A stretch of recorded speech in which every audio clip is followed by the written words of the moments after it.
Everyone, good afternoon. আজ দুপুর থেকে ব্লগটা স্টার্ট করছি। আজকে আমি যাচ্ছি আমার ছোট্টবেলাকার বান্ধবী, তার বাড়িতে ইনভাইট আছে। তো অনেক দিন থেকেই যাওয়ার কথা বলে, সেইভাবে আর যাওয়া হয় না। আজকে একটু সময় পেয়েছি, তো আজকে যাচ্ছি। ছেলে যাচ্ছে না, ওর পড়া আছে, কাল এক্সাম আছে, সেই কারণে আমরা দুজনেই যাচ্ছি। চলো ওখানে গিয়ে দেখা হবে কি করি না করি। আমার বান্ধবীর বাড়ি ধুবুলিয়া বেলপুকুরে। আজকে ওদের ওখানে আমাদের ইনভাইট করেছে, কারণ ওদের ওখানে ভীষণ ভালো কার্তিক পুজো হয়। আর আমি কখনো সেইভাবে কার্তিক পুজো দেখতে যাইনি, সেই কারণেই ও আমাকে বলল যে চলে আয়, কার্তিক ঠাকুরও দেখিয়ে আনবো। আমার বাড়ি থেকে ওর বাড়ি ০.৫ ঘন্টা মতো লাগে। আর ওর পরিবেশটা কত সুন্দর দেখো। ওর বাড়ি পৌঁছে দেখি ও রান্না বান্না সমস্তটা করে রেখেছে। আর আজকে মেনুতে ছিল ছোলার শাক, পটল ভাজা, ফুলকপি আলু চিংড়ি আর মাটন। আমরা তিনজনে মিলে খেতেও বসে পড়েছি। তারপর আবার ঠাকুর দেখতে বেরোতে হবে তো। দেখো, আমি আগে কখনো দেখিনি যে কার্তিক পুজো এমন সুন্দরভাবে হয়। তো সেই লোভটা আর সামলাতে পারলাম না, সোজা ওর ডাকে ওর বাড়ি চলে গেলাম।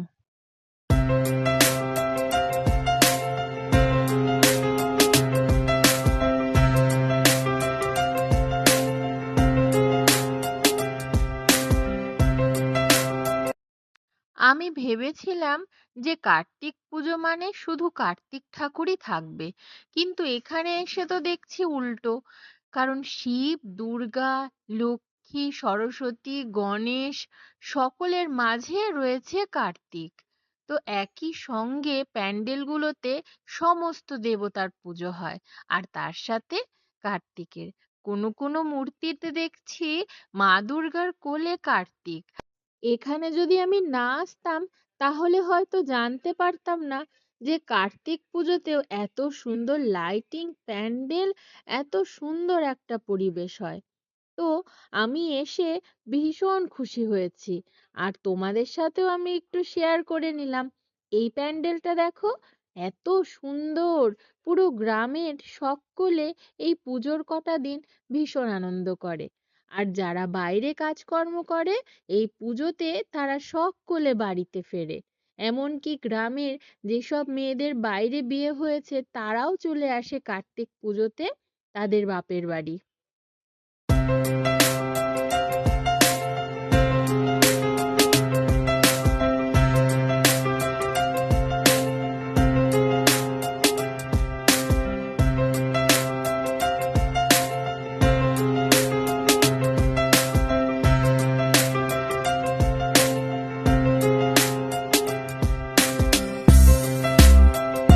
এই পুজো প্যান্ডেলের মূর্তিগুলো দেখো, আলাদা আলাদা। এক একটা মূর্তি এক একটা দেবতার। আর এই লাইটিংটাও বেশ সুন্দর। তোমাদের এই ভিডিওগুলো কেমন লাগছে আমাকে কিন্তু অবশ্যই জানাবে। আমি অপেক্ষায় থাকবো তোমাদের কমেন্টের। আমি আমার বান্ধবীর সাথে গল্প করে জানতে পারলাম যে ওদের গ্রামের পরপর ২-৩টে গ্রাম জুড়ে এই কার্তিক পুজো হয়। আর পুজোর থেকেও বেশি ধুমধাম হয় বিসর্জনে। সেটা ওরা বলে আড়ং। আমি তো ঠিক জানি না, তো বিসর্জনই বললাম। ওই দিন ওদের হয় কার্তিক লড়াই। এটাও আমার কাছে অজানা ছিল যে কার্তিক লড়াইটা কি আসলে। তো তখন আমি ওর থেকে জানতে পারলাম যে কার্তিক ঠাকুরগুলোকে যখন একসঙ্গে নিয়ে যাওয়া হয় বিসর্জনের পথে, তখন কোন পাড়ার ঠাকুর কত সুন্দর ডেকোরেশন করে বাজনা নিয়ে ঠাকুর বিসর্জনে যাচ্ছে, তো সেটার মধ্যে হয় কম্পিটিশন। এই কম্পিটিশন করতে করতে কোনোবার এমন হয়নি যে মারামারি হয়নি।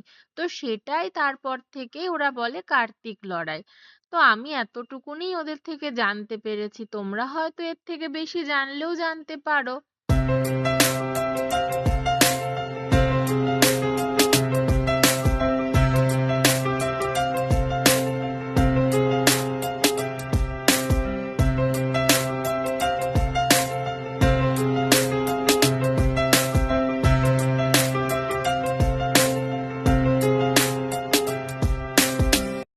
আজকের মতন ভিডিওটা এতটুকুই, আর বড় করছি না।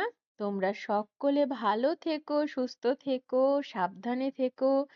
আর তোমাদের কার্তিক পুজোর ভিডিওটা কেমন লাগলো আমাকে কিন্তু জানাতে ভুলো না। আর আবার তোমাদের সাথে দেখা হবে পরের একটা মিনি ব্লগের সাথে। আজকের মতন বাই।